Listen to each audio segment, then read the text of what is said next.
My name is Adam. You may have heard bits and pieces of my story, the garden, the talking serpent, the forbidden fruit. But it's more than a story, it's my life. Things were different back then. Perfect. There was no pain, no struggle. A connection with my Creator that felt so effortless and pure. Why do we fall for temptation even when it seems so wrong? How did a perfect world become this place of struggle? Was the serpent always there, whispering in the shadows? Did God know what I would choose? And most importantly, is there any way back? Looking back, I was a fool. Not for eating the fruit, no, but for placing Eve before obedience to my Creator. There was a battle raging, a cosmic one. My choices. They had consequences, not just for me, not just for Eve, but for the entire world. This isn't just about what happened, it's a lesson. One written in sweat, tears, and the blood of countless generations. I learned about good and evil, yes, but also about a promise of redemption. A way back. A chance to restore that lost connection.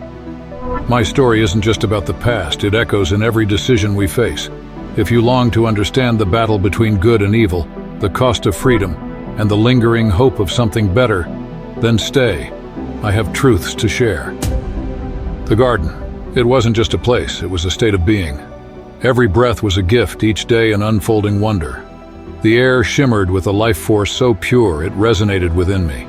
And it wasn't just the vibrant colors or the endless abundance. There was a hum, a harmony that went beyond the surface. I walked alongside the one who designed it all. Not as a servant, but a co-creator in a way. I named the creatures with my own words. He entrusted me with the earth. Not just to use, but to nurture, to draw out its hidden potential. My work wasn't toil. It was a song of collaboration with the master artist. We spoke in the cool of the evenings. It sounds strange now, but there was no fear, no shame. I knew deep in my being that I was wanted, cherished. My choices had weight because I was free to make them. There was belonging and purpose. It's easy to forget that perfection isn't about everything being easy. There was growth, there must have been challenges I no longer recall. It was the tension of choice that made it all so precious. Perfection wasn't stagnant, it was this flowing river of life and love, always moving toward a future greater than anything I could even imagine. Of course, it didn't last. The harmony was broken. But even amidst the loss, there's a strange ache in my heart for how things were meant to be. A longing that tells me my story, Eden's story, isn't really finished. Did I trust his goodness? Was his plan really enough for me? In the moment of temptation, doubt like a poison began to seep into my thoughts. The rest, as you know, is history. But how did things go so wrong? What was I missing? And most importantly, was that perfection lost forever? Stepping back a bit in my history, life in the garden was full, and yet there was an emptiness that began to gnaw at me. It wasn't a hunger for food or even companionship in the traditional sense. Watching the animals with their pairs, something stirred within me. A longing for reflection, perhaps. Someone who could truly see me, share my thoughts. Then came Eve. My joy was complete. For a time. She was a wonder, a part of me, and yet distinct. Together, we mirrored the Creator's own delight in the world he'd made. But there was a subtle shift. Then the serpent. I'd heard rumors, whispers from Eve, colored by confusion and a strange spark of defiance I couldn't place. Curiosity mixed with a vague unease. The creature was unlike any other. It was clever, its voice almost hypnotic. Did God really say? It was a simple twist of words, a sliver of doubt cast into the clear pool of my trust. It began subtly, questioning God's motives, making his generosity seem restrictive. The fruit, always plentiful, suddenly represented something withheld. The choice seemed small, one piece of fruit, but my mind raced. I knew obedience was part of the harmony, of walking with him.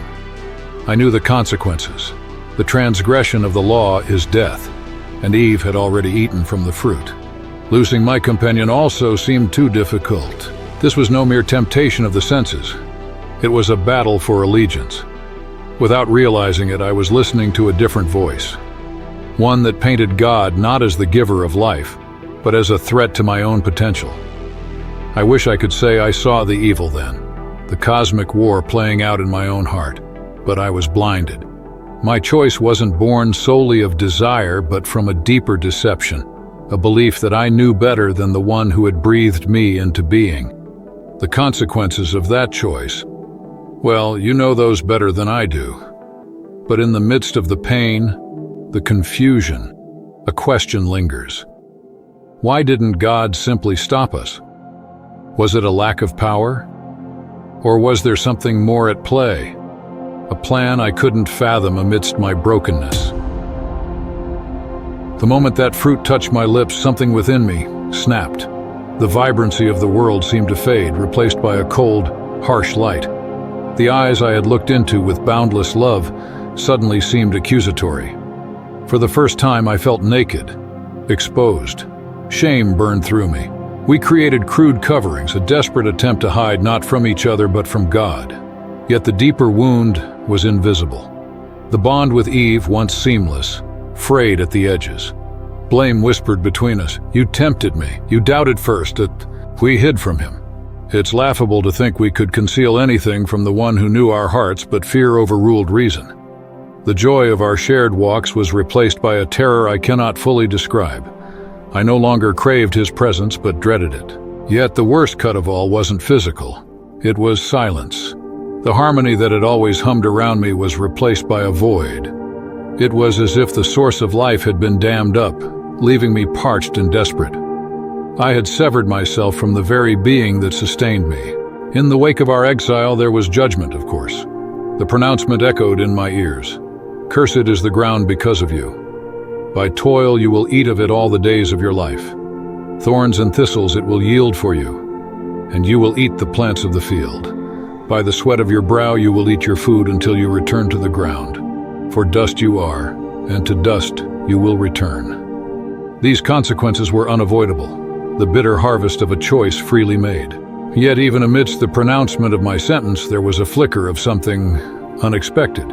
A strange prophecy whispered by God. I will put enmity between you and the woman, and between your offspring and hers. He will crush your head, and you will strike his heel.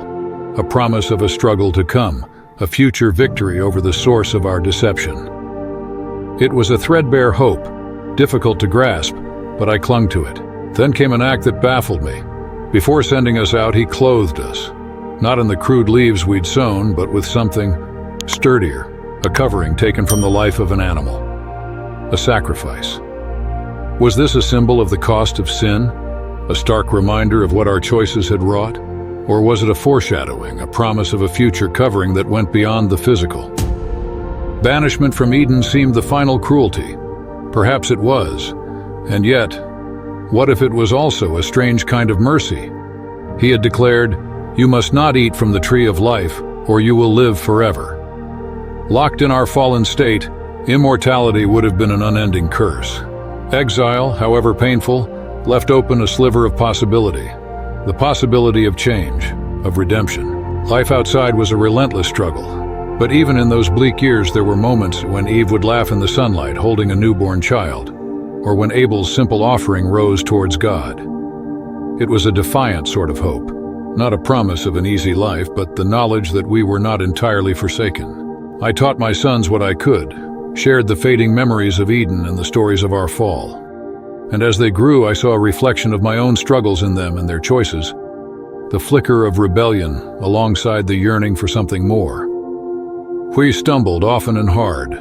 The shadow of Cain's violence haunts me still. But the spark of that distant promise never fully went out. It was enough to keep walking, keep seeking, keep believing that perhaps, even from the ashes of our brokenness, a new story might still be written. My story isn't just about what happened in some distant past. It's the story of humanity. The ache for belonging, the battle with temptation, the terrible price of trading truth for lies. We all walk in the shadow of the fall, feeling the pull between what we were created to be and the echoes of brokenness within ourselves.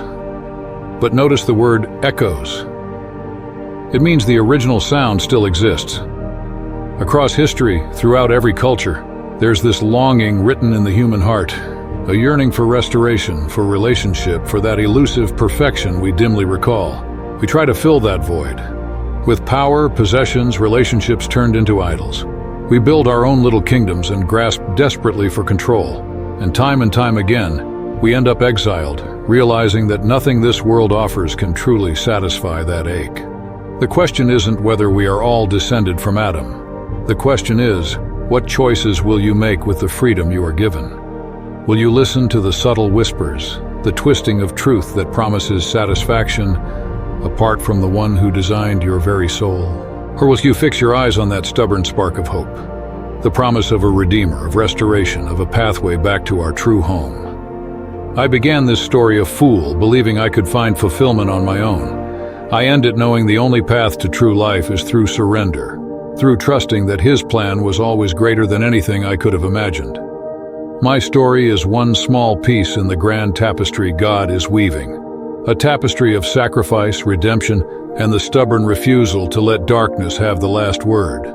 The details of your story may differ, but the core questions remain the same. What will you choose? Is there a chance, even now, to walk a different path?